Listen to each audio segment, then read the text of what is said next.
Et c'est parti pour le First Talk, exceptionnellement un mardi, parce qu'on se cale sur l'ambiance, sur le rythme des playoffs, bien sûr. Le First Talk de la First Team, c'est maintenant, tout de suite, avec vous dans les commentaires sur le stream pour poser vos questions, réagir comme d'habitude. Et puis à 18 h sur la chaîne YouTube, comme d'habitude, ils sont là, ils n'ont pas de cerne, malgré le rythme des playoffs. Erwan Abotret, Thomas Dufan, ça va les gars? On appelle ça le maquillage. Ah, bah c'est pour ça alors. C'est pour ça que ça se passe comme ça C'est alors. pour ça que Thomas est aussi beau gosse. Ou peut-être c'est un rapport avec les belles couleurs que tu as pris à Cabourg ce week-end. Ouais, il faisait très beau pour tous les amis normands, très bien, j'ai ramené des madeleines. De Proust évidemment, les Erwan dirait. Alain Proust. Ah mais je suis... Oh, Wow, je suis balèze dans mon cadre.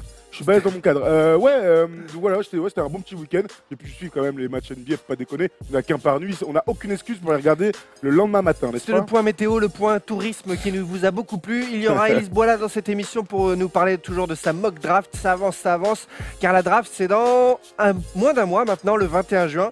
Nous sommes le 22 mai, donc forcément au programme aujourd'hui également double focus sur les finales de conférence à l'Est, à l'Ouest. On est en plein dedans, alors forcément on en parle. Et puis, grand débat sur l'homme de la semaine. Il est slovène, il a 19 ans, il n'évolue pas encore en NBA, mais il pourrait faire très très mal. On l'attend très haut dans la draft.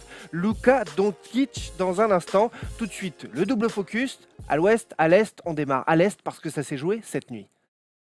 They do have a timeout. Decide not to use it. Curry, way downtown. Bang! Bang! LeBron James remet les pendules à l'heure de partout entre Boston et Cleveland. Une victoire 111-102 pour les Cavs, avec donc LeBron James qui fait fort, très fort à nouveau. 44 points, 5 rebonds, 3 passes décisives. On a l'impression que dans ces matchs-là, il n'y a pas de suspense. Quand on est à domicile, on gagne. Quand on est à l'extérieur, on perd. C'est logique. Alors, qu'est-ce qui se passe finalement? On suit ces matchs sans suspense. C'est bizarre Ouais, à alors, analyser. je suis un peu déçu, honnêtement. On va pas se mentir. Alors, il y a 2-2. Aujourd'hui, on se retrouve dans une série au meilleur des trois, ce qui est intéressant pour la suite. Mais dans les matchs, dans le déroulé des matchs un par un, il n'y a pas de suspense. Ça marche dans les deux séries. Ouais, ça marche dans les deux séries. Il n'y a pas de suspense. Et hier, on a senti, alors, Boston qui est irréprochable sur sur ces playoffs. On rappelle les blessés, Kyrie Irving, même Gordon Hayward. Et pourtant, hier, pour la première fois de ces playoffs, j'ai été un chouille un peu déçu sur l'entame de ce match-là. Le match 3 était OK, tu mènes 2-0, tu sais très bien que le match 3, ça va être compliqué. Là, ils pouvaient faire une bascule, ils pouvaient aussi aller chercher un match à l'extérieur, enfin, parce qu'ils sont à 1-6 seulement sur leur bilan à l'extérieur. Et sans leur tirer au bazooka dessus, je suis un peu déçu par les prestations globales des Celtics à l'extérieur sur ces playoffs. Moi aussi, j'ai envie de parler des. Enfin, on pourrait parler des Cavs et on va en parler juste après. Mais parlons des Celtics. Moi, j'ai été déçu aussi, comme toi, pour plusieurs choses. 2 entames de match ratés. Alors, oui, je veux bien que ce soit un retour à l'extérieur et que l'autre équipe est très motivée, voire très à droite, voire surpuissante pour LeBron.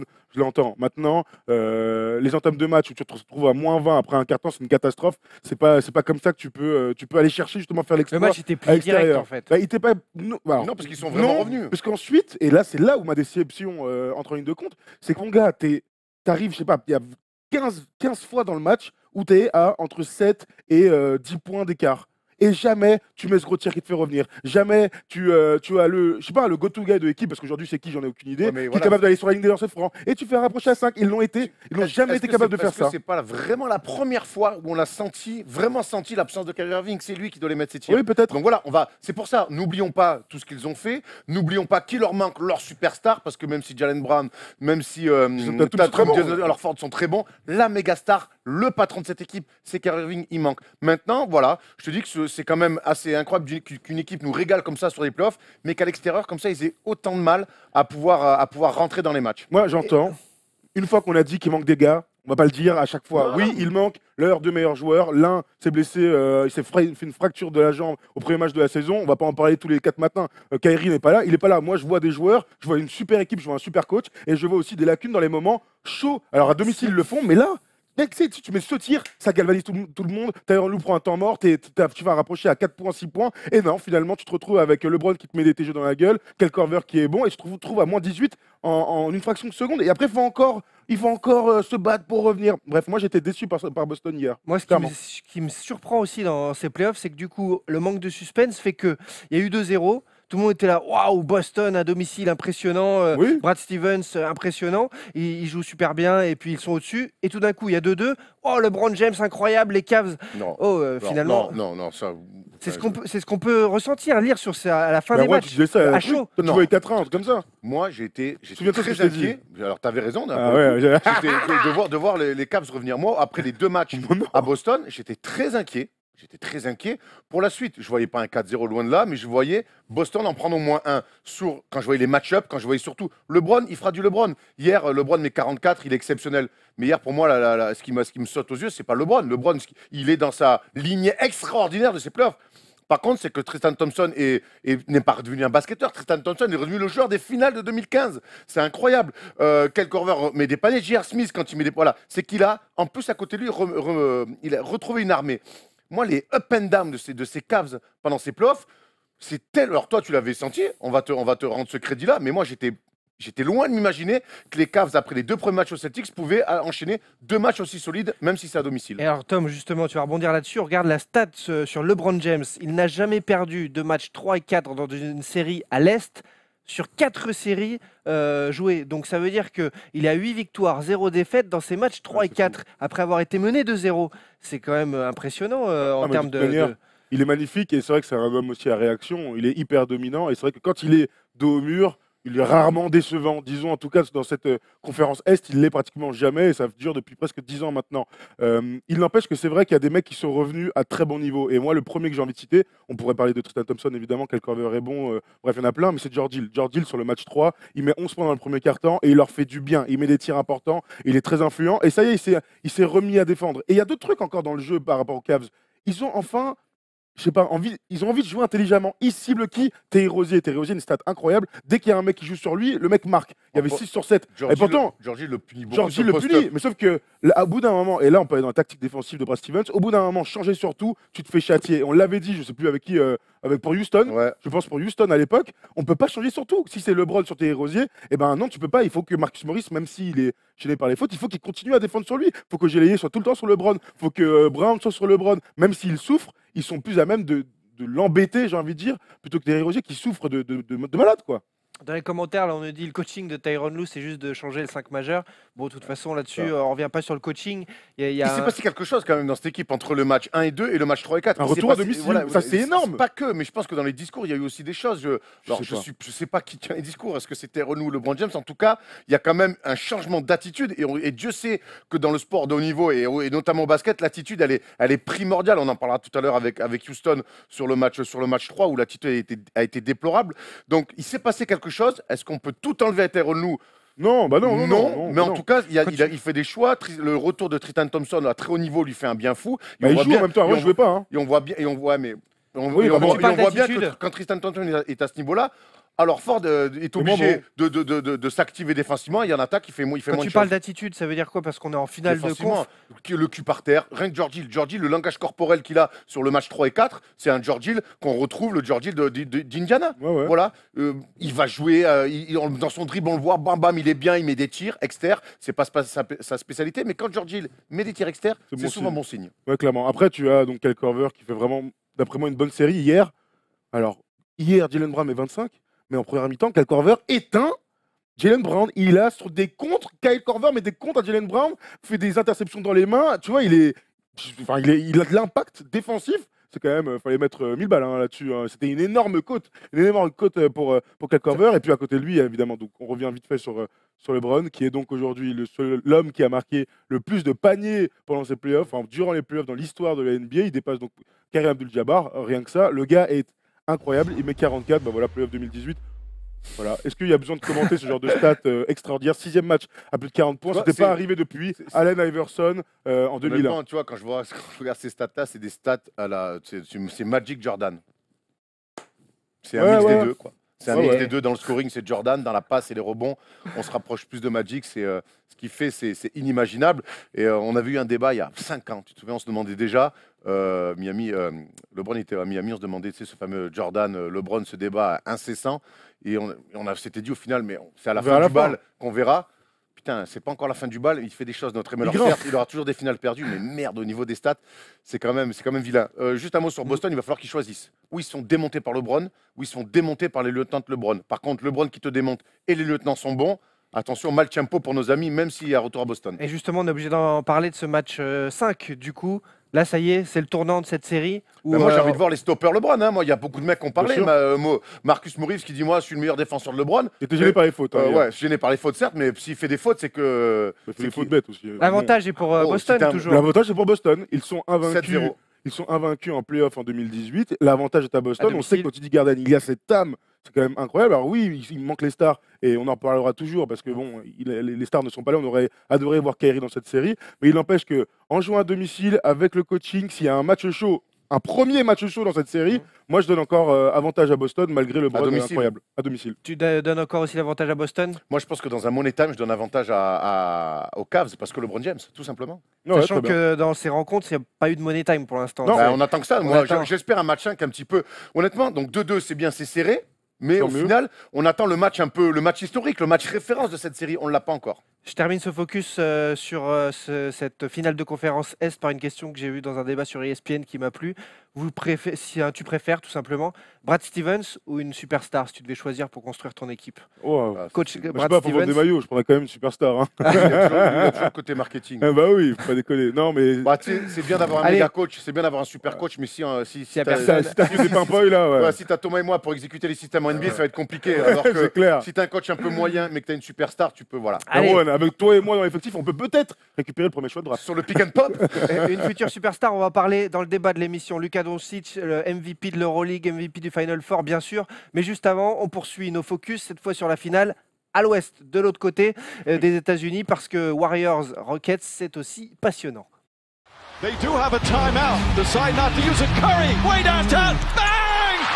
Les Warriors mènent 2-1. Ils viennent de mettre une rouste aux Rockets 126-85. Nouveau round donc dans la nuit de ce mardi à mercredi.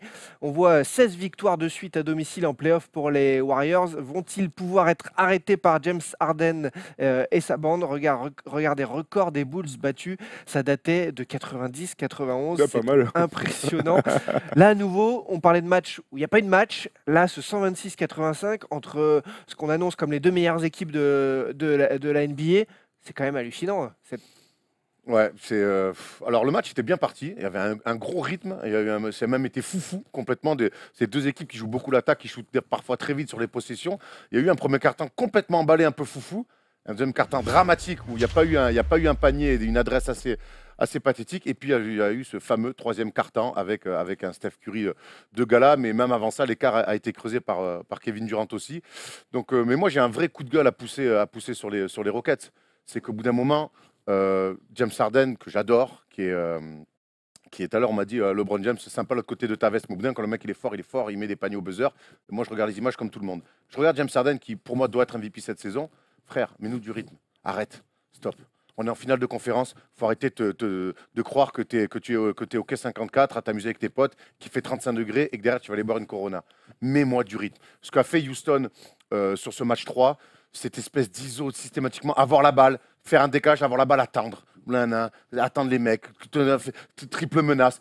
1 contre 4, c'est insupportable. Monter la balle à 2 à l'heure. En face, ça relance, ça met des premières balles sur les transitions, ça attaque les mecs, ça drive, ça provoque des fautes. Et en face, ça monte la balle à 2 à l'heure. À un moment donné, James Harden perd un ballon, il fait une passe comme ça, il est à moins de 12. Stop. Ton talent ne suffira pas à battre les Warriors. Donc, mets les mecs en rythme. Et même Chris Paul est tombé dans ce jeu-là. Et d'ailleurs, Mike D'Antoni a pété les plombs sur le banc parce que cette équipe de Houston ne peut pas gagner face aux Warriors sans rythme. Voilà. Moi, j'ai surtout l'impression que j'étais battu par plus fort. C'est une affaire de rythme, peut-être. Moi, j'ai vu pour la première fois dans la série des stops défensifs. J'ai vu Iguodala stopper notre ami James Harden qui finit à 7 sur 16. C'est pas incroyable, il finit à 20 points, moins 19 de plus-minus. Mais j'ai vu des gars qui regardent le gars en face, qui dit t'es peut-être le meilleur attaquant de la ligue, mais on va t'arrêter. Steph Curry fait les efforts. Alors oui, il est tombé 3 fois sur les 3 matchs. Mon gars, il fait des trucs. Alors, évidemment, c'est pas le meilleur défenseur. Il va toujours se faire dépasser parce que là, en face, les attaquants sont très forts, mais ils font des stops. Il y a des balles perdues directement dans les tribunes. Il y a des balles de relance quand tu viens de parler. Alors oui, c'est peut-être une affaire de rythme, mais ils ont joué comme ça pendant toute la saison. Qui va leur dire aujourd'hui, les gars, vous faites la meilleure saison dans l'histoire de votre franchise, qui est, mine de rien, 2 fois championne dans leur histoire, et on va tout remettre en cause? Non. Non, je suis pas en train de te- non, tu peux pas faire ça. Non, Ça marche non, pas comme ça. non, Et pourtant, il y a plus de pas passes d'accord. par rapport au Archi premier match. pas- Le premier match, ça avait été horrible. Sur le deuxième, ils avaient un peu rectifié, mais ils avaient eu beaucoup d'adresses. Là, ils essaient de continuer, mais ils sont tapés par beaucoup plus fort des deux côtés du terrain. Moi, C'est ça je la pense vérité. qu'ils sont certes plus forts, mais moi, tu sais très bien qu'au bout d'un moment, quand tu as des mecs en mission sur toi, crée-moi un peu de mouvement. C'est moi, pas je laisse leur personne. jeu. Mais Moi, je veux bien, c'est pas leur jeu. Mais là, t'es Ils en vont pas finale de l'inventer. conférence, adapte-toi. Mais ils vont pas l'inventer. Adapte. Ils vont faire quoi? Ils vont faire flex. Ils l'ont jamais fait. Mais non, mais je te parle pas de faire forcément des flex, même sur pick and roll. Moi, pour la première fois de la saison, j'ai senti une équipe de Houston qui ne maîtrisait plus son sujet en attaque. Les gens, Parce on a qu'ils toute la- sont. Bah, tu parles plus Mais fort, ils sont- vraiment. parce qu'au bout d'un moment, Sincèrement. quand tu as un mec comme Iguodala, qui est un fort défenseur, quand tu as un mec comme Klay Thompson et que tu reçois la balle, au lieu de jouer direct, juste ça, recevoir, jouer, attraper, jouer, tu connais, je vais pas t'apprendre, et que tu attrapes, bam, le mec vient, il te calque, tu es là, t'attends 3, 4, 5 secondes pour jouer. Mon gars, mais tout le monde t'attend.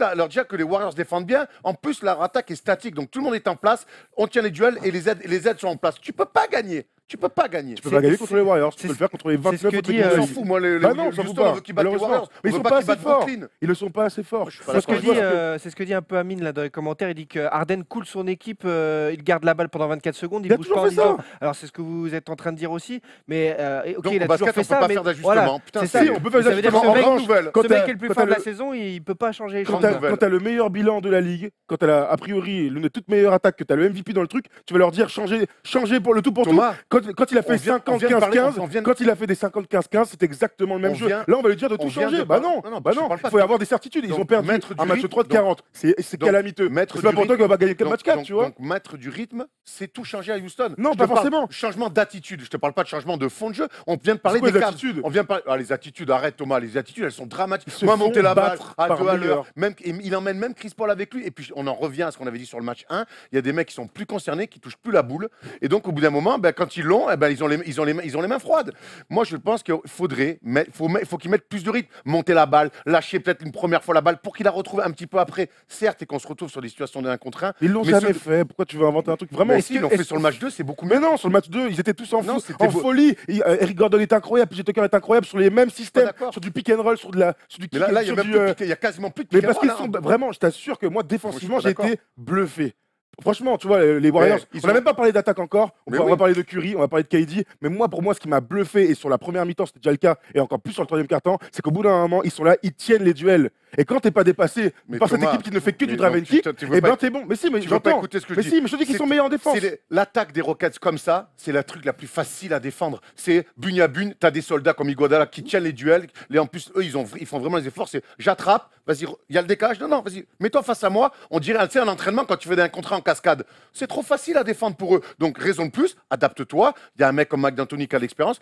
James Harden est un joueur intelligent, il n'est pas complètement con. Il y a Chris Paul à côté. Mettez-moi du futurite dans les attitudes. Changez, lâchez un peu plus la balle, soyez plus agressif. 0 point sur transition. Ils ont raté des lay-ups. 0 point sur Bien sûr. transition en première mi-temps. C'est bien une histoire d'attitude, Thomas. Non, c'est aussi l'histoire de. Ils ratent des layups, ils sont bien défendus, il y a tout ça. Sur le match 2, ce qui a très bien Donc, marché, mentalement, ce ils sont sont coulés. les lieutenants. PJ Tucker était extraordinaire. Il va faire des matchs à 22 tous les week-ends. Non. Eric Gordon est à 27, c'est incroyable. Trevor Ariza met pas un tir. Ils sont là, les seconds couteaux, ils ont aussi des tirs ouverts, ils ne les mettent pas. Tom, Allez, le c'est là la vérité, le- c'est pas que James Harden. Le match 3, et c'est peut-être ce qui a aussi tout changé, c'est qu'on va voir les stats de Stephen Curry. Bien Sur le sûr. match 1 et 2, il met autant de points, même un tout petit peu moins de points que sur le match 3. Et finalement, est-ce que c'est lui qui essaie de mettre de côté sa blessure, qui change les choses? 34 points match 1 et 2 cumulés, 35 points sur le match 3, 13 sur 23. Voilà, on voit le changement Après, du il prend une tout au crise, tout. il prend une crise. Voilà, ça c'est fait ça. longtemps qu'on l'a plus vu prendre une crise comme ça. Qu'est-ce que tu veux faire? Honnêtement, là, il met des tirs à 9 mètres. Il met un museau sur James Harden qui, pour le coup, est la main dans la gueule. Quand il est comme ça, c'est compliqué. Mais ça n'enlève rien en fait de ce qu'on vient de dire juste avant. Après, Mais pour dire que sur ce match 3, finalement, Après, avec les Warriors- cet homme-là à ce niveau, c'est injouable. Oui, c'est un mais joueur on, parce que tu gagnes on le sait, 40. on sait que les Warriors sont plus forts, c'est pas la question. Mais maintenant, est-ce que les Rockets sont obligés d'avoir la plus lourde défaite de leur histoire en playoff? Ils sont pas après. D'ailleurs, Non, mais là- d'ailleurs, les Warriors, c'est leur plus grosse plus grosse victoire victoire, de ouais. l'histoire en playoff. Bah, 41, ça fait beaucoup. En finale de conf, en plus, après, le truc, c'est que Moi, Steph je trouve Curry, qu'ils sont- pour rester sur Steph Curry, avant de revenir sur le rythme pour la 8e fois du truc, pour rester Je sur vais pas Steph parler de Curry, rythme, je vais parler sur d'autre chose. Steph Curry, en ce moment, il est en plein doute. Il a un troisième carton magnifique, il met quoi 22, des tirs incroyables, magnifiques, il met des layups. Sur ses 3 premiers matchs, il est très fort au layup. Il va dans les pénétrations, il va chercher des paniers près du cercle. Par contre, il a un vrai souci dans la tête sur les 3 points. Il y a un moment, il est dans le deuxième quart, il a un tir ouvert, bam, il a un deuxième, et je sais pas, 5 secondes après, il rate encore, il fait une tête. Mais plus qu'une tête, Thomas, Il tu fait, sais, il a même un geste de ouais, bras. il fait, et et ça, ça- on l'a rarement vu faire Bah, ça. moi, alors, on l'a vu avoir les attitudes pour le coup en finale, être un peu dépassé et tout. Là, je le vois Frustration. dans un doute, ouais, un doute qui se transforme en frustration et vice versa. J'espère, en Mais tout cas pour lui, qui n'a pas duré longtemps au j'espère final. pour lui que derrière, il va pouvoir Non, mais qui n'a surfer pour son troisième pas carton. finalement Ouais. duré, qui a pas Il finalement a une duré crise, tu longtemps viens de le quand on dire. voit. Il a une crise. Moi, peut-être que Il célèbre et tout, c'est très bizarre. Sur lui, Un peu tôt. sur lui, pour finir sur lui, la saison où ils perdent en finale contre les Cavs, pendant tous les playoffs, ils avaient dit non mais tout va bien, pas de problème physique. À la fin, à l'arrivée, on a su pendant l'été qu'il n'était pas au mieux. Là, est-ce que ça mais peut bon, être le ça, même cas? moi, quand je le vois défendre et faire les efforts défensifs, je me dis que physiquement, ça roule. Hein. Tous les joueurs de très haut niveau jouent blessés. Voilà, au pire, il est Ce sera blessé, pas il une n'a qu'à pas excuse. jouer. Hein, tu vois, c'est Ce toujours sera pareil. pas une excuse. À partir de voilà, c'est un joueur de talent immense. Son équipe a besoin de lui. C'est peut-être pas lui le meilleur joueur de son équipe. Par contre, il est Surtout. peut-être Non, le mais- plus important. Donc tu mais, vois, dès qu'il est pas là, l'équipe change tellement. Et puis de manière très mathématique, on oublie beaucoup trop, hein, parce qu'on est un peu idéaliste, c'est que quand tu fais des efforts défensifs en attaque, forcément tu tires un peu plus ta Exactement. langue. Tout est pour les joueurs qui n'ont pas un Voilà, énorme coffre. c'est ça. Enfin, sans dire qu'il n'y a pas de coffre. Non, mais Mais Kawhi, c'est Kawhi, quoi. C'est Ils sont pour ça pas que comme ça. Pippen défendait sur les meilleurs joueurs d'en face et que Jordan allait mettre 35 pions. Faut pas oublier des fois dans les grands matchs, c'est quand même Pippen qui faisait les sales tâches défensives sur les forts joueurs Bien et sûr. Jordan era en attaque. C'est très dur et à haut niveau et surtout pour un mec qui est pas une bête comme Michael Jordan ou LeBron James de se mettre des pelées défensives Clairement. parce que même si Harden le bat régulièrement, il fait les efforts. En tout cas, il amène dans les aides et derrière en attaque, ça s'explique aussi comme ça.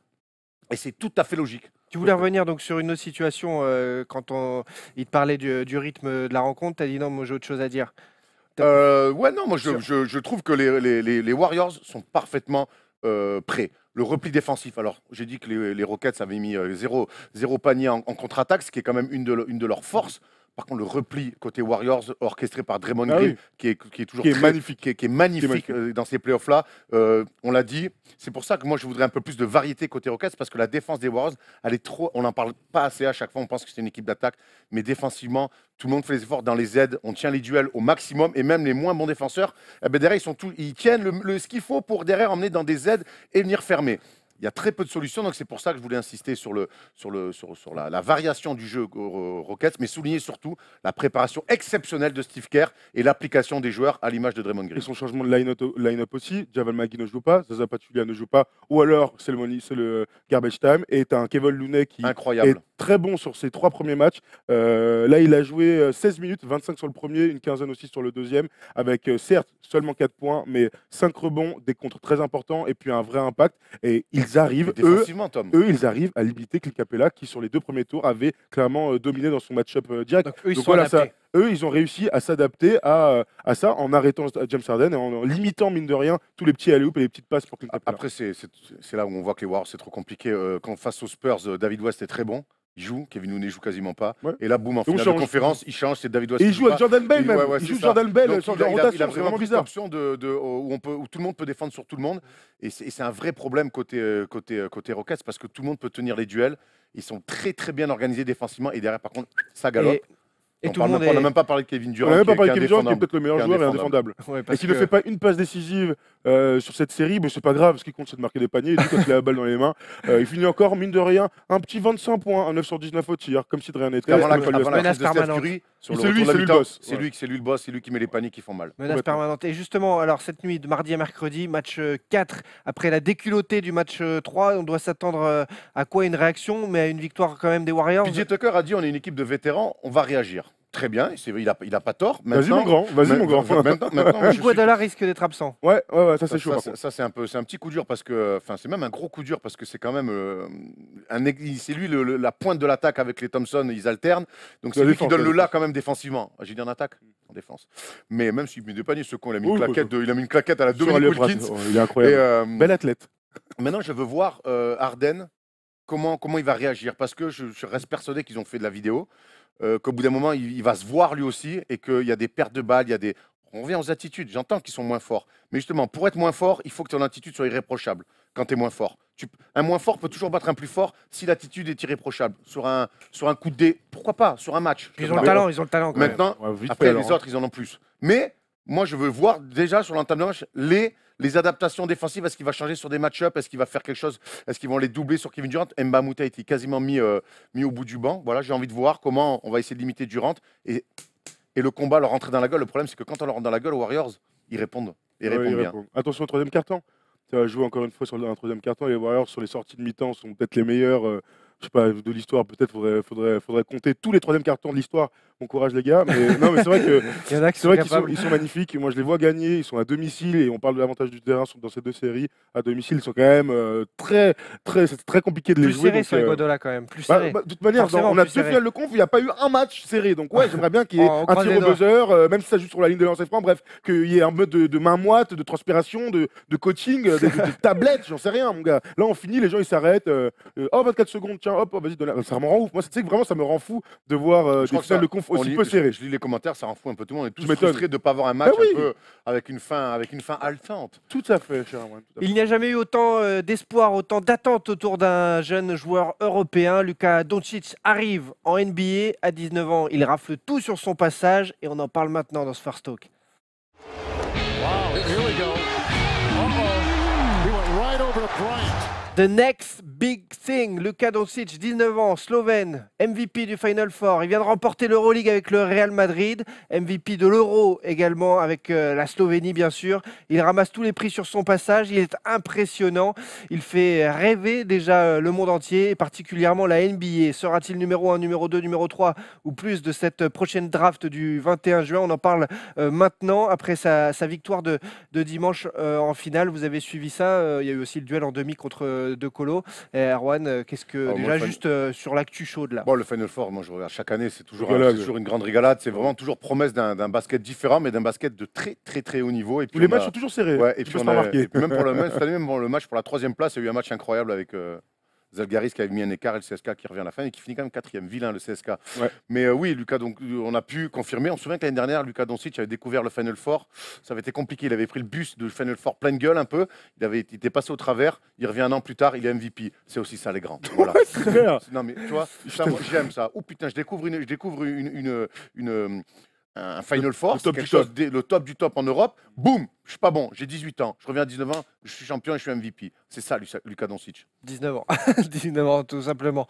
À Euh, 19 ans, tu sais quoi Moi, clairement, j'avais le bac et puis Je joue à Malakoff. j'entrais à la Sorbonne et puis j'allais signer quelques semaines plus tard Alors, à Malakoff. la Pendant que question- d'autres sont donc MVP du Final Four La en toute question donc décontraction. c'est est-ce que c'est le plus grand espoir européen de tous les temps parce qu'il va arriver très haut dans cette future draft. On peut juste pour commencer montrer les équipes, le classement là avec Phoenix qui aura le premier choix, avec Atlanta, avec Sacramento. Déjà vous le voyez arriver autour de quelle place? Un nom Un ou américain premier. Un Un ou ou deux. deux. Il pourrait être premier Un- comme un ou Bargnani deux. en 2006. Un ou Ouais, deux. non, moi je pense que la concurrence on en a parlé jeudi, allez voir dans l'émission de jeudi. Moi je pense que Eaton, qui est d'Arizona, qui est la star un petit peu locale, qui est un pivot de 2-16, qui est déjà prêt pour la NBA, qui a des mains, les grands pivots comme ça américains en général on les prend. Mais c'est pas très grave qu'ils soient premier ou deuxième, même si son clan déclarait que les Kings ça les faisait pas. Ça les excitait pas des masses. Donc, il risque d'y avoir certainement peut-être des échanges, des discussions, des choses. Il sera peut-être numéro 3 parce qu'on se souvient que si Doncic ne veut pas aller aux Kings, comme Kobe ne voulait pas aller à Charlotte, comme Steve Francis n'a pas voulu aller à Vancouver, au bout d'un moment, tu vas mettre tout fort autant qu'il est, tu vas pas prendre un mec s'il ne veut pas jouer pour toi. Donc, Ça reste assez rare. Hein. c'est Ça reste rare. assez Il très peut, rare. être, rare, il peut être têtu à ce point-là. C'est ouais. rare, ouais, mais je crois c'est- pas, moi. C'est rare, mais ça peut arriver. En tout cas, il peut se passer des choses. Maintenant, est-ce que c'est le plus grand potentiel européen de l'histoire? Clairement. Potentiel européen. Il n'est pas encore NBA, qu'on a rarement autant fantasmé sur un joueur européen de l'histoire. Ça ne veut pas dire qu'il n'y a pas des Européens qui ont marqué la NBA. Nowitzki, Parker, Radja, Kukoc, on va en venir. Mais potentiellement, on n'a jamais entendu Pourquoi, un mec, un alors Européen autant Pourquoi, comme ça. Tom, autant d'attentes autour de ce joueur? Ceux qui suivent peu, présentent-le nous, Bah, force-faiblesse, tout simplement. Bah déjà, Elise le fera, je pense, de la semaine prochaine sur son profil pur. Mais c'est vrai qu'il allie quand même plein de qualités, 2-3 qualités plutôt sympas. D'abord physique, c'est un mec de 2,1 m, qui a du handle, qui est très adroit, qui a du coffre, qui est costaud. Alors oui, certains parlent de son explosivité comme faiblesse. Mon gars, moi je le vois mettre 2-3 tomards Oui, en oui, oui. Euroleague. Frère, je suis pas sûr que tous les athlètes américains puissent le faire. Voilà. Donc c'est un gars qui est NBA ready de par son vécu, son expérience. C'est un mec qui est pro depuis 2-3 ans maintenant. Souvenez-vous, quand il arrive au Real, tout le monde se dit « Ah ouais, il est très très fort. Il a encore 16 ans. » Là, 2 ans plus tard, avec l'apprentissage, avec au contact de très forts joueurs, parce que l'effectif du Real, mon pote, faut y aller. Hein. Tout est doublé, tout est très fort. Et il a réussi à s'imposer. Il a réussi à être le meilleur joueur de cet effectif-là, il peut jouer les 3 postes. Et ça va être très intéressant de voir dans son évolution NBA. Est-ce que dans 5 ans, on ne peut pas imaginer qu'il soit meneur avec une espèce de truc à la James Harden, une évolution à James Harden? Est-ce qu'il va jouer poste 3, donc à regarder LeBron les yeux dans les yeux? Bref, on peut tout imaginer avec lui tant il est talentueux. Et c'est ça qu'il faut souligner en premier, c'est le talent et sa précocité. Parce que être MVP, l'Euroleague, c'est incroyable. L'être avant 20 ans, je suis pas sûr que c'est déjà fait. En fait, non, je suis sûr que ça n'a jamais été fait, hein, clairement. Et Gagner le meilleur espoir, le MVP de l'Euroleague. En parlant d'attente, il n'y a jamais eu autant d'attentes, futurs très grands joueurs. Enfin, en NBA, il y a eu Tony Parker, Dirk Nowitzki, Pau Gasol. Mais mais pas du tout dans les mêmes profils. Hein. Alors, Tony Parker est drafté début de deuxième, fin de premier tour. Fin de premier, 29. Fin de premier tour. Personne ne l'attend aussi fort. Non. Alors, c'est ce qu'on appelle d'ailleurs, c'est un style, hein, Tony Parker est considéré comme un style. Dirk Nowitzki, il est drafté par les Bucks, qui l'échangent directement contre Robert Tractor Traylor. Donc, il a du potentiel. Donc, autant te dire qu'on voit un grand blond qui met des shoots, qui est frêle, on se dit, oh, non. Bref, donc on est loin d'imaginer que Dirk Nowitzki va être un joueur MVP et champion NBA et va faire des Mavs ce qu'il en a fait. Encore plus quand on voit sa saison rookie. C'est ça. Donc aujourd'hui, c'est facile de dire, alors que les deux sont en fin de parcours NBA, de dire oui, mais attends, il y avait ces mecs-là. Mais ces mecs-là, quand ils sont draftés, personne ne les attend. Parker, il est quasiment 3e meneur quand il est drafté par les Spurs. Donc, il y en a plein. Yanis rentre aussi dans ce moule-là. C'est-à-dire que c'est un 15e choix avec du potentiel, mais au bout d'un moment, mon gars, il commence à jouer et tout le monde se dit qu'il est très, très, très, très fort. Après, il y a d'autres mecs. Super carrière, eux, mais zéro attente. Et voilà, et peu d'attente. Peu d'attente. Quand Petrovic, parce que c'est à ça qu'on le compare beaucoup, parce que Petrovic a froissé l'Europe, mais Petrovic arrive à 24 ans au Real Madrid. On regardait en préparant cette émission-là. Petrovic est drafté par les Portland Trail Blazers. Il joue pas, mon gars. En même temps, il y a un vrai gars devant lui. Non, mais certes, il joue pas, il cire le banc et ça se passe très mal. En plus, lui qui est un compétiteur qui a la dalle, quoi. Qui a la dalle. Drexler a toujours loué ça d'ailleurs. Et derrière, il va au Nets et là, il démonte tout le monde et il fait des stats. Et d'ailleurs, même des mecs comme Reggie Miller salueront son niveau de jeu et son mental incroyable. Donc, même Petrovic, quand il débarque en NBA, il n'est pas attendu comme aujourd'hui. On va attendre Luka Doncic, qui l'équipe qui va le drafter va vouloir autour de lui façonner l'image de sa franchise. On n'a jamais vu ça avec un Européen. Non, clairement, les mecs qui étaient très attendus. Ou alors c'était des flops. Et voilà, et le truc, ce qui est dingue, c'est que même les mecs qui étaient très attendus, donc des top 2, top 3, top 5, on va dire, on pense à Milicic, il y en a pas mal. Bargnani, qui est un vrai bon joueur avant d'arriver, même s'il vit sur l'image de Nowitzki avant. Exactement, mais qui ont des petites carrières, enfin des carrières d'espoir en Europe. Là, on parle d'un mec qui est le meilleur joueur de son équipe, et je répète, l'équipe du Real est incroyable. Ils peuvent taper clairement les équipes 25e de NBA, il n'y a rien à dire, tu vois, sur une série de 3 matchs. Je suis pas sûr de mettre une pièce sur Phoenix, par exemple. Donc voilà. Donc il arrive en star. Pour moi, il arrive en star. Il arrive avec le trophée du championnat d'Europe avec la Slovénie, compétition qu'il a régalé, où il nous a régalé clairement avec Goran Dragic. Il arrive avec un physique prêt pour en découdre. Il arrive, j'espère, dans une franchise, on va lui dire, mec, tu as du talent. Alors il y aura les workouts et tout, hein, mais on va te faire de la place. On va dire, mec, c'est toi, tu es déjà dans le top 2, top 3 des plus grosses options du club, de la franchise. Sinon, ça ne peut pas marcher. S'ils attendent qu'il faut qu'ils s'imposent parce que l'Européen, ça va en fou, moi. Ça. Les temps ont changé. On a cité Tony Kukoc, notamment Tony Kukoc qui froissait l'Europe, mais qui est arrivé pour être presque un 6e homme, alors que c'était un mec plus... Il arrive à la retraite de Jordan. Il arrive au Bulls, mais il joue, mais il est 6e homme, il me semble. Je crois. C'est les premières années, là. J'ai peut-être un doute. Il le devient, en tout cas, c'est sûr. Il y a... Voilà, aujourd'hui les temps ont changé. On voit, c'est beaucoup plus facile pour les Américains de regarder de l'Euroleague et vice versa. Donc les réseaux sociaux, YouTube, les choses ont changé. Donc aujourd'hui, on sait même si certains ont encore quand même des analyses sur Luka Doncic, certains insiders américains qui comparent la NCAA à l'Euroleague en disant que la NCAA, bref, là les mecs, je pense qu'ils se mettent des shots de javel et qu'ils doivent regarder le Final Four entre le Real Madrid gagnerait. Un Final Four NCAA, peut-être. Ah ouais, mais en mettant 42 fois. Ah, je pense au moins 25. Au moins 25, clairement. Mais justement, quand tu parles de ça, cette défiance, il y a pas mal de rumeurs. Atlanta, les Kings n'en voudraient pas pour l'échanger directement.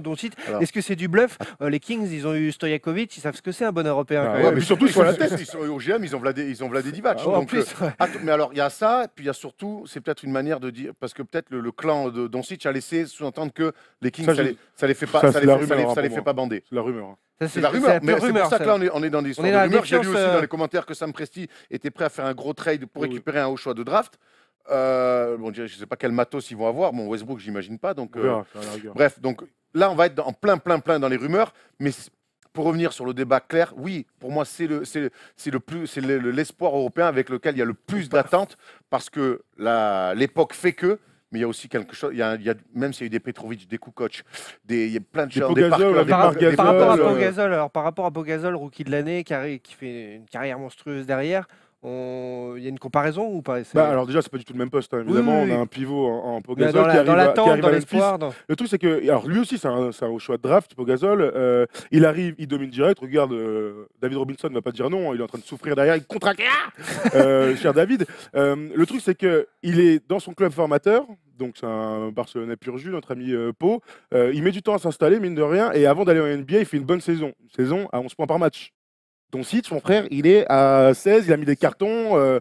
Voilà, c'est ça le truc, c'est que Pogazol arrive prêt, il a un profil pour arriver début 2000 et répondre aux attentes. Doncic est aussi... Il est rookie de l'année d'ailleurs. Oui, il est rookie de l'année, du coup, il a 17 points par match dès sa première saison. Bref, Pogazol est un joueur incroyable. Mais il n'avait pas tous les acquis qu'a aujourd'hui Doncic. Moi, je pense que c'est lui, Doncic est le meilleur européen, le meilleur prospect européen depuis Pogazol. Pogazol, c'est 2001. On n'a pas vu un talent comme ça depuis 2001, je pense. Depuis Pogazol, ok, mais moi, on va même Yanis, oui, mais pas d'attente. Personne n'est...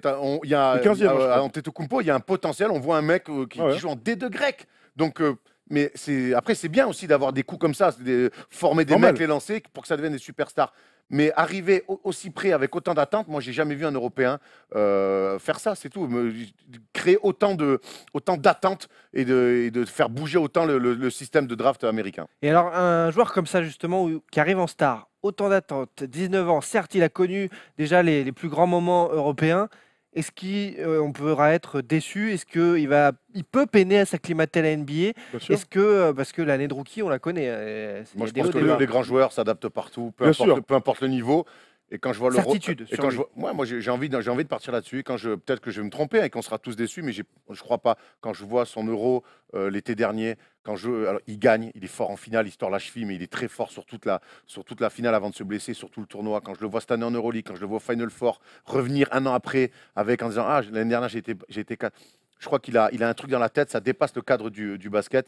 Il a un truc dans la tête qui fait qu'il appartient aux grands. Et quand on sait aujourd'hui en NBA que pour être au très haut niveau, il ne faut plus être un bon scoreur, un bon joueur.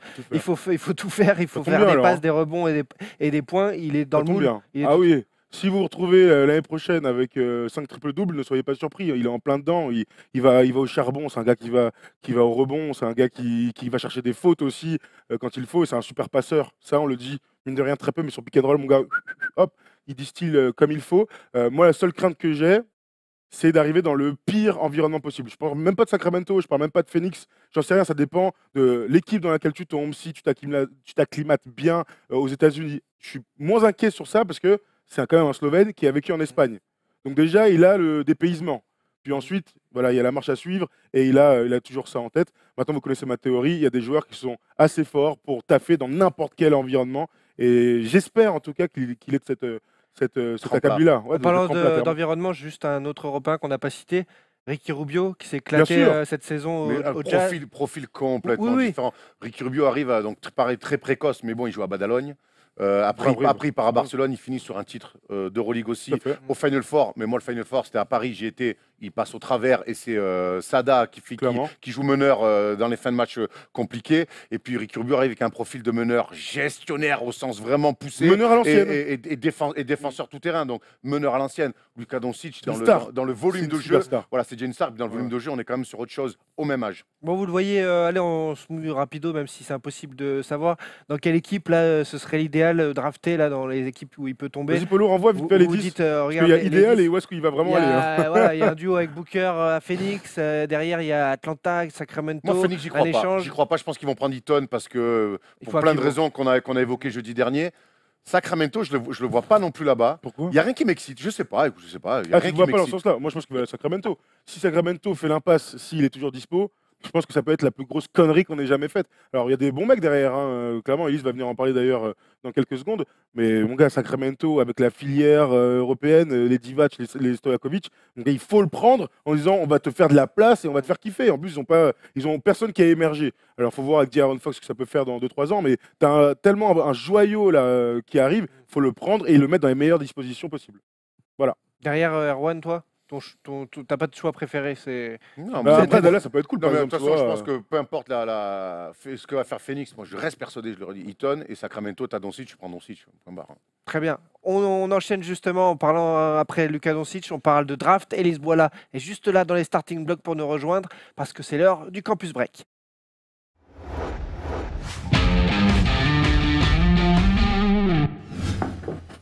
Comme chaque semaine, en attendant la draft du 21 juin, Elise est là pour vous faire son récap, sa mock draft, ses choix, son classement idéal de cette future sélection. On a fait 19, 8, 7, 6 cette semaine, donc elle arrive avec le 5e choix selon elle, qui serait nul autre que Elise, bonjour. Bonjour tout le monde. Mo Bamba. Mo Bamba en 5e choix Exactement. selon Elise. Et on en a beaucoup parlé la semaine dernière, je ne sais pas si vous avez un peu suivi.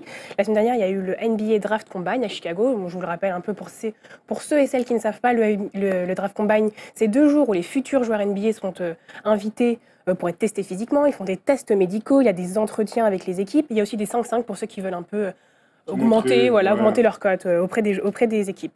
Du coup, toutes les mensurations ont été publiées. Polo, tu peux balancer le tableau des mensurations. Le Mo Bamba, parce que ça rigole. alors là, on rigole plus. Ah non, mais je pense qu'il doit avoir une envergure. Voilà. C'est le joueur qui a enregistré la plus grande envergure de l'histoire du draft combine. 2,39 m d'envergure, 2,93 m les bras levés. Je vous rappelle que c'était Rudy Gobert qui détenait le record avec 2,36 m. Un peu gras quand même. Il y a aussi une petite photo pas mal. On voit, tu peux mettre la photo au polo avec Kevin Garnett. On voit la taille de ses bras, c'est quand même assez incroyable. Celle-là, elle est incroyable. Kevin Garnett qui est d'une longueur déjà à la base.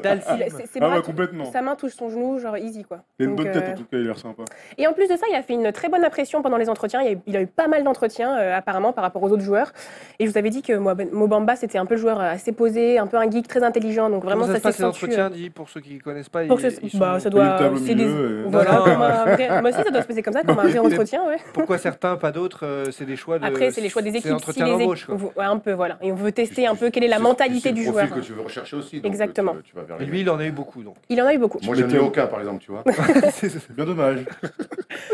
Pour ceux et celles qui ne savent pas, je vous rappelle un peu qui est Mo Bamba. C'est un freshman, donc en première année, un poste 5 de 2,14 m, qui jouait cette saison à l'université de Texas. Il a tourné à 13 points, 10,5 rebonds, 3,7 comptes. Voilà, c'est pas vraiment le gros scoreur, mais c'est un joueur qui a montré un énorme potentiel pour moi, avec une envergure pareille.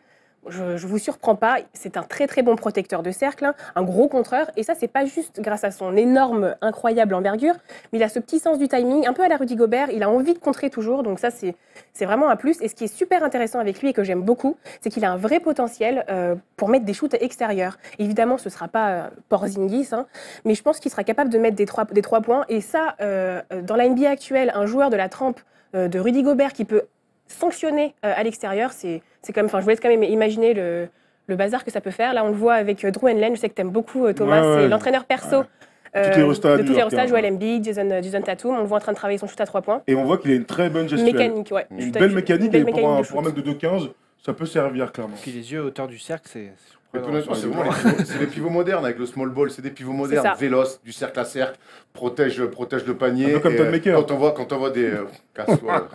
on voit les saisons de Clint Capella, l'évolution de Rudy Gobert, la carrière de DeAndre Jordan, l'évolution, c'est tout à fait, il s'inscrit dans ce type de joueur-là. Et moi, c'est des pivots modernes que j'aime beaucoup. Et on dit souvent à des équipes qui manquent des tontons. Alors lui, clairement, c'est le tonton parmi les tontons. Comme tu dis, je suis totalement d'accord avec toi. Très mobile. Ton tonton préféré. Très mobile en plus pour 2,14 m, il est capable de switcher, comme tu dis. Un pivot moderne. Voilà, moi je l'ai mis en 5e position. Voilà pourquoi je l'ai mis aussi haut en 5e, parce qu'on me demande, c'est pas un gros scoreur. Moi, c'est surtout sa marge de progression qui est énorme, et une fois qu'il sera fini, pour moi, ce sera un joueur majeur dans une équipe, j'en suis sûre. Donc 5e, ça fait qu'il finirait à Dallas. Pourquoi pas, il a joué à Texas. En plus, tonton Dirk est un peu sur la fin. Je crois qu'il va faire encore une saison, mais bon, ce serait bien de préparer la suite. Non, Noël va se barrer. Et puis en plus, Dennis Smith, Mo Bamba pour l'alternance. Moi, je suis pour, je sais pas ce que vous en pensez, mais... Très bien. Puis il leur faut un 5, ça fait, avec ce contrat dégueulasse qu'ils ont filé à Nerlens Noël et la gestion cata du cas de Noël, ça va être bien qu'ils aient un 5 avec un mec comme Dennis Smith Jr., ouais, c'est une petite reconstruction petit à petit. Mais ils ont 3 mecs importants avec ça. Ils ont Dennis Smith Jr., ils ont donc Mo Bamba s'ils le prennent, et Harrison Barnes au poste 3. Bref, il y a pire pour reconstruire. C'est clair. J'ai vu aussi qu'on parlait de lui à Memphis en 4, mais après, je suis pas sûre que Memphis ait besoin vraiment à l'intérieur. En plus, Marc Gasol a pas l'air d'être sur le départ. Et je pense vraiment pas qu'il va descendre plus bas que 5. Ce serait vraiment une bêtise de le laisser filer. Et au pire... je suis pas. C'est quand même serré en haut. C'est quand même serré. Okay. Pourquoi pas? En gros, moi, je serais pas surprise. Si tu l'annonces 5, il va être 5. J'espère. En tout cas, je serais plus surprise en tout cas qu'il descende qu'il monte. Pourquoi pas à Chicago, en tout cas s'il descend en numéro 7. Robin Je sais qu'il a Lopez, vraiment... Robin Lopez, bon. Ouais. Enfin bon, Non mais Robin Bon, non, mais là, il y a un Robin Lopez, potentiel. bien sûr. Mais bien sûr, voilà. Avec le Markkanen, ça peut être lourd. J'adore Robin Lopez, mais qui commence à être un vétéran. Oui, qui même fait le là, taf. c'est- Là, c'est faut différent. place aux jeunes. Non, pourquoi pas, clairement. Vous y croyez à son adaptation à NBA, même si ça va être un peu long? Moi, je te dis, moi, c'est tout à fait le profil qui convient. Il va pouvoir jouer tout de suite. Il est grand, c'est un gros contreur, il court. Voilà, c'est pas un croqueur. Donc, je pense que il peut très vite, il va pouvoir rendre des services. Et comme tu le dis, il a une marge de pression. Moi, j'y crois beaucoup. J'ai vu 2-3 highlights cette année et un match même de Texas. Ouais, déjà le fait qu'il soit sur le terrain, il change la dynamique pour d'un l'équipe jeu. adverse. Donc, voilà. Exactement. Non, c'est peut-être lui d'ailleurs qui a la plus grosse marge de progression quelque part. Pour moi, dans ce De top cette 10, draft, ouais. exactement. Clairement. Dans ton tableau faiblesse, on a vu apparaître Alors long oui, terme. les faiblesses. Alors évidemment, la faiblesse, c'est qu'il est très maigre. Je crois qu'il est à 102 kg pour 2,14 Ça m. c'est fou ça. Alors- On est plus lourd que lui, gros. Large. Évidemment, il va falloir qu'il travaille son physique. Et puis aussi son agressivité, que ce soit en attaque ou en défense. Parfois, il est un peu genre dans la lune, où on sent qu'il a le potentiel de faire plus, mais il le fait pas. On a envie qu'il éteigne son joueur en face ou qu'il prenne plus d'initiative. Donc ça aussi, je suis sûre qu'il pourra le travailler Ça a quelqu'un, au moi, sein ça, d'une hein. équipe. Hakim. Sorti de Kentucky, Anthony Davis. Ah oui. Pour mettre des paniers, mon gars, il Exact. voulait que mettre des contres, il était très grand, il était très mobile, mais il fallait encore avoir une progression offensive et il l'a eu en 2 ans. Quoi. Donc, Ça, c'est des progressions naturelles, enfin Ouais, normales. clairement, enfin, clairement, de- donc des c'est pour ça que ça me fait fonctions penser de à ce mec-là. C'est pas une inquiétude, c'est une Ouais, faiblesse ouais. pour l'instant parce qu'il Ouais, joue ouais, en NCAA, clairement. mais c'est pas quelque chose C'est qu'il un va axe pas de pouvoir travail changer. pour parler comme un entraîneur. C'est un projet sur le long terme pour l'équipe qui aura Mo Bamba, Clairement. tout simplement. Très bien. Et j'étais en train de lire les commentaires. Sur le long terme, du coup, ton explication, c'est quoi? En faiblesse, il y a le long terme. Sur le, dans, Sur les, le long l'inverse, terme, quoi. oui, Ouais. je suis en train de lire aussi en même temps, c'est pour ça.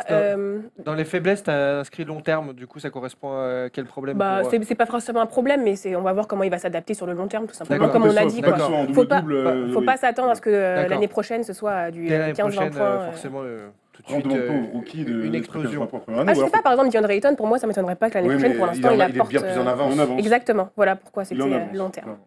Voilà pourquoi. Tu as une question, un quiz à nous Ah oui, poser donc j'ai une petite Je question pense. pour vous. C'est pas vraiment des petites questions, c'est plutôt un qui suis. Je sais que vous aimez bien ça. Ah, Donc du coup, je vous donne Je le me pose choix la de question draft. tous les jours en me levant. Qui suis-je? Où vais-je? La vie est-elle un jeu? Si oui, quelles sont les règles?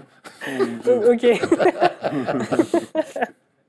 Du coup, je vous donne le choix de draft, l'année, l'université de laquelle il sort, et après, au fur et à mesure, si vous ne trouvez pas, des d'accord. petits indices. Je rigole de ça. Ok. 38e choix de la draft en 2004. J'ai été drafté par les Bulls et je sors de l'université de Duke. Michel Battier? Non. Non. 2004? 2004. 2004, Mike Dunleavy Jr. Je suis un meneur de jeu. 2004. Ah, Jay Williams. Chris Oui. Duhon, numéro 2. Oui. Chris Duhon, ouais, Pas mal. putain. Un point pour Jair. Ouais, Pas clairement. beaucoup. Alors, je suis 14e choix de la draft de 1988. Je suis drafté par les Suns et je sors de Central Michigan. Dan Meyerley. De Meyerley. Pas Ça, mal. la Centrale Michigan, on la connaît Il- pas. il- mais en Tout plus, ce qui est Centrale Michigan, on les a tous. je Ça sais fait direct. qu'il est chaud, Erwan, sur 80 dans les on nous années dit dans les 80. commentaires qu'il y a un petit souci de micro depuis 5 minutes. Si Ah, vous sûr. pouvez checker en régie, je sais pas, à voir. Merde, bon, bah tant pis, vas-y. Continuons. Bon, et le dernier, pas pour départager, parce qu'il y a 2-0 pour Erwan. 9e choix de draft en 94. Je suis drafté par les Celtics et je suis un pivot qui sort de l'université de North Carolina. Eric Monrose. C'est ça? Ouais, c'est ça. Bravo. Bravo, chaud, Erwan. il est Bravo, fort. Erwan. Il est content, fort. il est content, il est content. Bravo, Ah, bravo. toujours, quand on gagne plus 3-0, je préfère les mettre que les prendre. Dédicace à mes amis olympiens. Allez, les bonnes, les mauvaises nouvelles de la semaine de ce First Talk de la First Team, c'est tout de suite les All-Stars, pas All-Stars. And Michael has the ball. Again guarded by Shawn Marion. The fadeaway. Alors, quelles sont vos bonnes nouvelles? Quels sont vos tops de cette semaine? Avec le sourire, Erwan, qu'est-ce que tu as vu de Avec un sympathique? grand sourire. Moi, mon top, c'est la mère de Lucas Doncic, mon frère. Bravo à elle. Hein. Bravo Daron. Merci pour tout. Ok, allez. C'est vrai qu'elle est pas mal. Il Merci. s'est mis bien, le bâtard. Hein. Merci pour ce Relou moment. quand c'est Daron quand même. Hein. Ah, les petites. Tu connais tes potes là, les C'est filles. bien, c'est bien d'avoir une jolie maman plutôt que d'avoir une mère édentée qui fume des gitas de maïs. Non, voilà, bravo. C'est vrai. Ça, on pense à qui On aime bien voir comme ça, une famille radieuse, belle famille. Bravo. à vous. Bravo, bravo. Famille en or. Toi, tes bonnes nouvelles à toi, Élise. Moi, du coup, je t'en avais parlé, je vous en avais parlé, mais surtout à Thomas. Je sais pas si tu as vu l'émission Détail, en français, de Kobe, où il s'arrête pour décortiquer le jeu. Detail, trop bien. Detail. Ouais, Il y a tu eu l'as vu 4 ou ou pas? 5 épisodes, ouais. Ouais, déjà. super, j'ai vu sur lui sur Jason Tatum, mais j'ai trouvé ça super, c'est vraiment pas mal du tout. Il décortique étape par étape. Et là, il expliquait en gros comment Jason Tatum devait bien positionner ses pieds. C'est vraiment les fondamentaux du basket. Et moi, ça m'a vraiment fait kiffer. Ça m'a ramené en poussin Complètement. PBR. Ouais, on est au PBR, On par nous contre, c'est des disait- joueurs NBA. Oui, oui. Donc bon, Et mais Jason clairement, Tatum top. a dit d'ailleurs qu'il avait regardé la vidéo plus de 25 fois. Donc vraiment des Ah ouais. conseils de Kobe, à mon avis. Et en parlant de Kobe, justement, il a fait une entrée dans l'émission la semaine dernière de Whoopi Goldberg où il y avait des enfants, un enfant malade, il fait un appel aux dons, crowdfunding sur Internet, et tout d'un coup, Whoopi dit oui, Kobe vous envoie son soutien. Et puis les Américains, bam, il arrive. bah oui, et voilà, la ça te famille connaît. qui est en pleurs Ils sont et forts. tout va bien. Ah, ils sont c'est imbattables, C'est hein. magique ça là-dessus. Quand c'est Toujours ça, à quand c'est comme ça sur l'américaine. TMC, mon gars, c'est pas Kobe ou Whoopi Goldberg qui arrive. C'est mon pas gars. pareil. Mon gars, c'est l'autre des anges, là, Raphaël, mon frère. Bref, oui. Ton All-Star. Moi, c'est LeBron. Mon All-Star, c'est LeBron.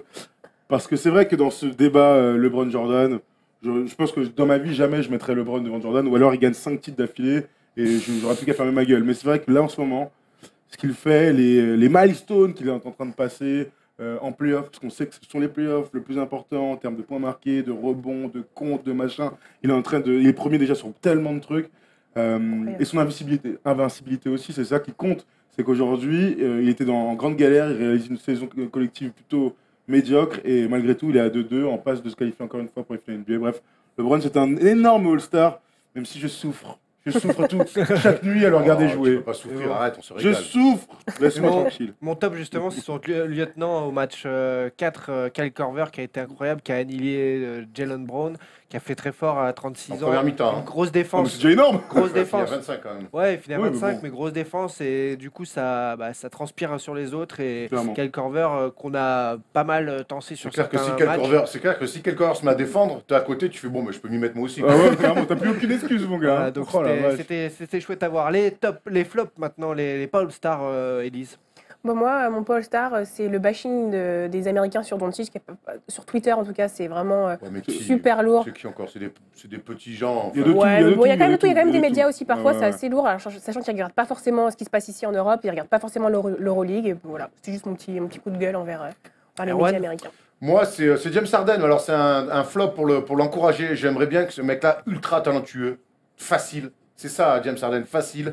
Quand ça marche pas bien pour lui, qu'il arrive à se mettre le cul par terre, qu'on sente sur son visage un peu une.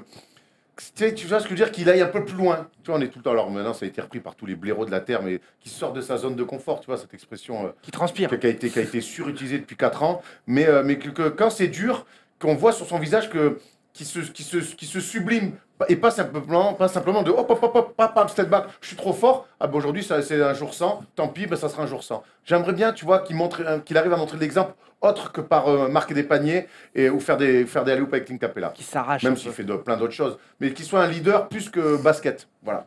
Et toi, Tom? C'est un top flop mélangé. En fait, j'ai une photo et une vidéo que j'ai évidemment pas envoyée à Polo, mais on pourra le mettre en post-prod. Donc les gens qui regardent en différé auront ce truc. La première chose, c'est qu'Efrid Payton s'est coupé les cheveux. Ouais, Waouh, bravo Efrid. Avec un tweet Et t'étais en- d'Evan. Ouais, avec un tweet d'Evan très très bon. Et puis l'autre, ce sont les vacances de Joel Joel. Embiid. Donc clairement, j'ai 2 tops. Mais Joel Embiid, il me régale, gros. Déjà, clairement, il a pas l'air de savoir nager. Première fois qu'il va dans une piscine, mon gars, il est rentré comme dans de la lave.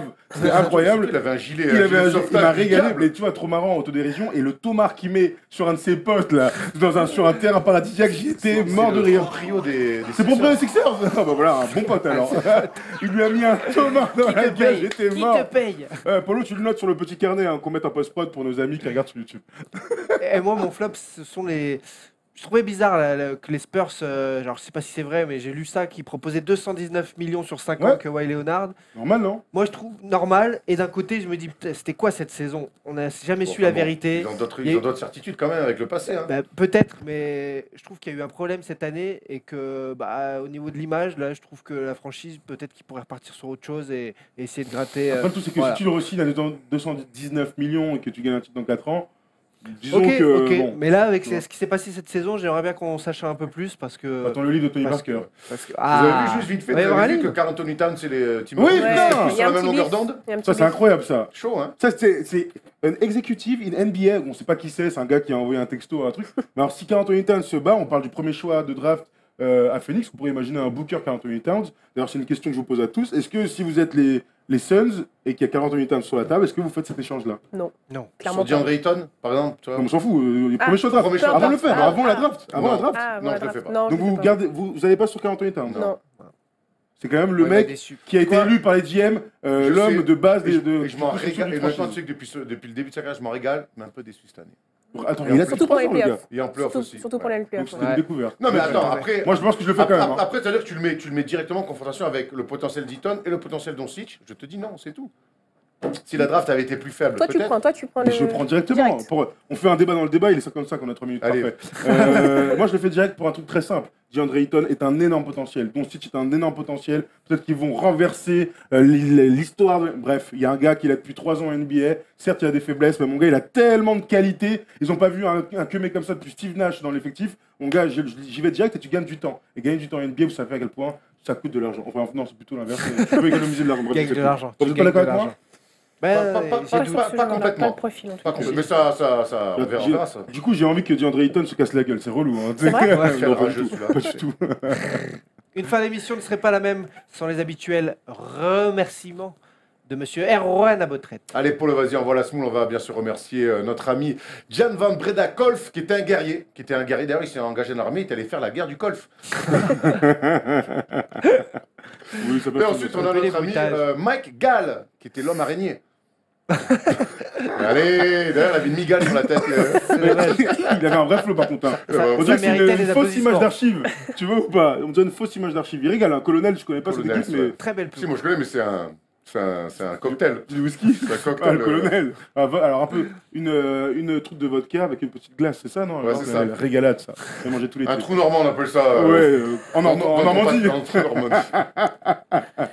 Merci encore une fois de nous avoir suivis en direct ce mardi et tout de suite à 18h sur la chaîne YouTube First Team comme d'habitude. Merci à la régie, comme d'habitude. Merci Élise, Erwan, Thomas. Et à À jeudi. tous pour vos questions, vos commentaires. Non, Jeudi, toujours, on le est là. First des shows, vendredi, la classe foot. Bye bye.